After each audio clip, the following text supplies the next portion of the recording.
Eli Carter sat with his shoulders hunched low and eyes dull, staring at the same corner table in the dusty tavern where he ate every Sunday with his 3 kids, a place that used to hold laughter and love but now echoed with silence, grief, and the sound of a spoon hitting an empty bowl.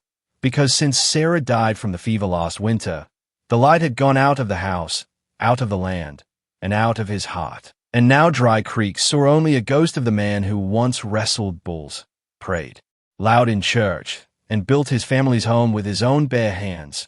But none of that mattered now, because today Eli was just a widowed rancher with a baby on his hip, a daughter who hadn't smiled in 6 months, and a son who'd grown quiet like his daddy.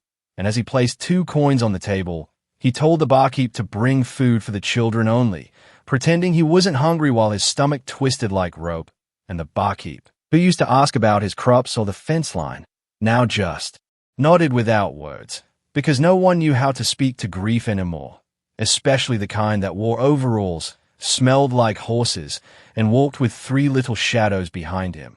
And when the stew came, Beth and Luke shared a bowl, and Eli spoon-fed Sam, who fussed and pulled at his collar. And across the room, laughter rose from the card table, boots scraped across the floor, and no one looked their way until the tavern door opened and a woman stepped in. Not someone Eli knew, not someone the town expected, because she wore a simple bonnet and travel-worn dress, had no gloves, no man at her side, and no reason to be in Dry Creek unless she was running from something.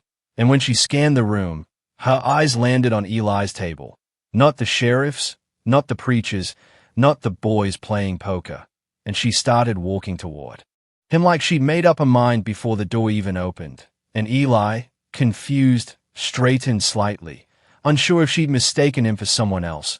But she stopped at the edge of the table, looked down at the bowl of stew, the child in his lap, the girl staring at her hands, and the boy watching every move. And she said softly, "Mind if I sit?" And Eli opened his mouth to say something polite or hesitant. But before he could, Beth scooted over. Sam reached for the woman's dress, and Luke nodded like he understood something his father didn't. So Eli said nothing and gestured toward the bench. And the woman sat, calm and sure, as if she'd sat there 100 times before. And the tavern grew quiet behind them. Forks paused mid, eyes squinted from corners, and the barkeep rubbed his chin like he'd seen a ghost. But Marion, as she introduced herself minutes later, didn't flinch under the gaze, didn't bow her head or fidget. She just smiled at Beth and handed her a little fabric doll she pulled from her bag, the kind made from scraps, and said, "She needs a friend too." And Beth blinked twice and then smiled so wide Eli forgot how sad her eyes had been. And then Marion turned to Luke and asked if he liked horses, and within 5 minutes the boy who hadn't spoken at school in months was explaining how he once broke a colt with his dad, and Marion listened like it mattered, like every word was gold. And when Sam fussed again, she held out her arms, and Eli, against every protective instinct, passed over his youngest child, and Sam quieted, his little fingers curling around her braid like they belonged there. And Eli sat frozen, unsure what magic had just walked into his life, but knowing it was the first time since Sarah died that he felt something stronger than pain. And when the stew ran out, Marion pulled a hard biscuit from her satchel and tore it in half, giving it to the children without eating any herself. And Eli noticed her hands were rough, her nails short, and her face carried stories she wasn't telling. But her voice was soft, her presence steady, and when she finally stood and left with a quiet "thank you," Eli found himself missing her before she even crossed the door. And the next Sunday she returned. Same dress, same calm walk, and this time she brought apples and a tin cup of honey tea for Sam, and again the town whispered. But Eli didn't care, because something was changing at that table. Beth had started humming again. Luke sat straighter. Sam laughed. And Eli found himself looking forward to something. Anything. Because Marion didn't just feed their bellies, she fed something broken inside them. And over the weeks, she came every Sunday, sitting with them, never asking for anything, always giving something. Stories, advice, buttons sewn back on shirts, or her silence when it was needed most.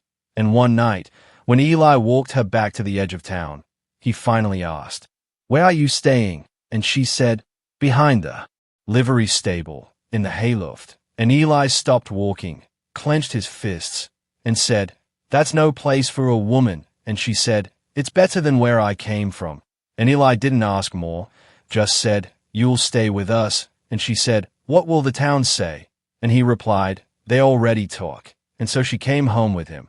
And the children ran ahead, excited to show her the chickens, the swing their father made, the tree Sarah planted. And Marion walked through the gate like she belonged. And over the months she became part of the ranch, not as a guest, not as a housekeeper, but as someone who found the broken pieces and didn't just patch them. She wove something new, something stronger, and she helped Eli fix the porch, taught Beth to sew, taught Luke to cook, and sang lullabies to Sam that Sarah used to sing.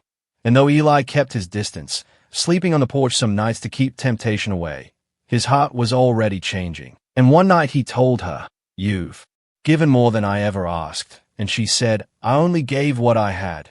And he asked her to stay, not as a helper, but as a partner.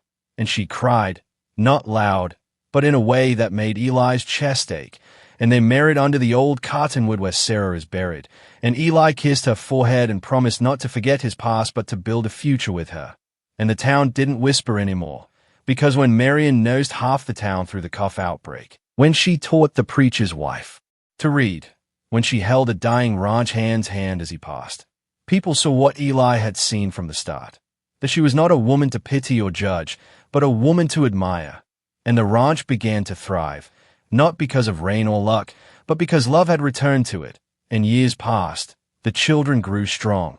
And one day Luke came to Eli with a girl of his own, asking how he knew when love was real. And Eli pointed to the corner table in the tavern and said, "When she sits beside you even, when there's nothing on the plate, and when Beth left for school and Sam learned to ride, Eli and Marion sat by the fire, older now, but still sharing the silence that never needed to be filled. And one winter night, Eli looked at her and said, 'I never believed I could love again.' And she said, 'You didn't have to. You just had to try.' And when Marion passed quietly one spring morning, Eli buried her next to Sarah, because both had saved him in different ways, and on her stone he carved. She sat beside the broken and made them whole. And every Sunday after, Eli still went to the tavern, sat in the same spot, now with grandchildren climbing his lap, and told the story of the woman who walked in one day, fed the children, calmed the father, and never left again.